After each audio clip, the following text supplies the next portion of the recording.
एक समय की बात है। महान न्यायप्रिय राजा विक्रमादित्य शिकार से लौटते समय भूख और प्यास से अत्यंत व्याकुल थे।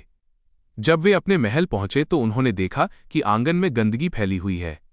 यह दृश्य देखकर राजा को बहुत क्रोध आया। उसी समय उनकी भाभी ने व्यंग्य करते हुए कहा, जिस महल में इतनी अव्यवस्था है वहां आप कैसी रानी लाएंगे। ये बात राजा विक्रमादित्य के हृदय में गहराई तक उतर गई। उन्होंने उसी क्षण निश्चय कर लिया कि वे विदुषी और धर्मपरायण रानी अबोलदे से ही विवाह करेंगे। रानी अबोलदे अपनी बुद्धि, सौंदर्य और विवेक के लिए प्रसिद्ध थीं। बड़े बड़े राजा और सम्राट उनसे विवाह करना चाहते थे, परंतु रानी ने एक कठोर शर्त रखी थी। जो भी राजा रात के 4 पहरों में उन्हें 4 बार बोलने पर विवश करेगा, वही उनसे विवाह करेगा। जो असफल होगा उसे बंदी बना लिया जाएगा। अब तक 111 राजा इस शर्त में हारकर बंदी बन चुके थे। राजा विक्रमादित्य ने अपनी तीव्र बुद्धि से योजना बनाई। उनके पास 4 अदृश्य वीर थे जो हर आज्ञा का पालन करते थे। राजा ने उन वीरों को महल के 4 स्थानों पर तैनात कर दिया और स्वयं रानी के सामने मौन होकर बैठ गए। उन्होंने रात्रि के प्रत्येक पहर में धर्म और न्याय से जुड़ी एक एक कथा सुनाई।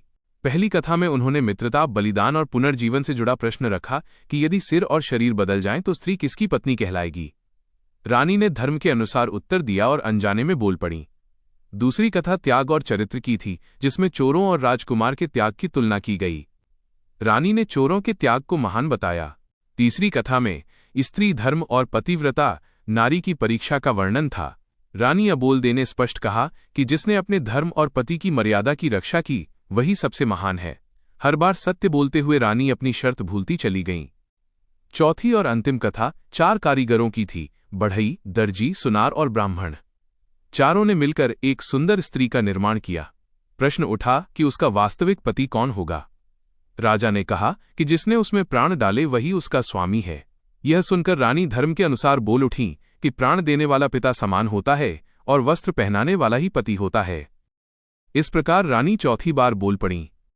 तुरंत राजा विक्रमादित्य ने विजय की घोषणा की। रानी ने अपनी शर्त स्वीकार की और सभी बंदी राजाओं को मुक्त कर दिया। पूरे सम्मान के साथ राजा विक्रमादित्य और रानी अबोलदे का विवाह हुआ। निष्कर्ष, यह कथा हमें सिखाती है कि सत्य, धर्म और न्याय से बढ़कर कुछ नहीं। विवेक, धैर्य और नैतिकता से ही कठिन से कठिन परीक्षा भी जीती जा सकती है। राजा विक्रमादित्य और रानी अबोलदे दोनों ही धर्म और न्याय के प्रतीक हैं।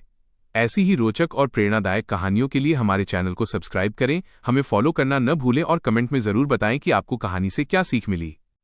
आपका एक छोटा सा सपोर्ट हमें और बेहतर कहानियां लाने की प्रेरणा देता है।